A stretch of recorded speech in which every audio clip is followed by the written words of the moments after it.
কোনো ব্যাংকে টাকা নেই, কোথাও উপচে পড়ছে ভল্ট। শেখ হাসিনা সরকারের পতনের পর বর্তমানে দুর্বল ব্যাংক থেকে টাকা তুলে ভালো ব্যাংকে জমা করছে মানুষ। ব্যাংকগুলো এখন আর বিশেষ ধার না পাওয়ায় অনেক আমানতকারীকে ফিরিয়ে দিচ্ছে। অবশ্য দিনে সর্বোচ্চ 3 লাখ টাকা উত্তোলনের সীমার কারণে এসব ব্যাংকের খারাপ অবস্থা বোঝা যাচ্ছে না। এরকম অবস্থায় কোনো কোনো ব্যাংকের ভল্ট খালি হলেও আবার অনেক ব্যাংকে টাকা রাখার জায়গা নেই। সীমার বেশি টাকা জমা পড়ায় কেন্দ্রীয় ব্যাংকে জমা দিতে হচ্ছে অনেক শাখা।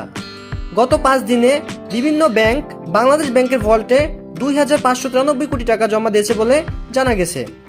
সংশ্লিষ্টরা জানায়, প্রতিটি ব্যাংক শাখায় ভল্টে একটি নির্দিষ্ট সীমা নির্ধারিত।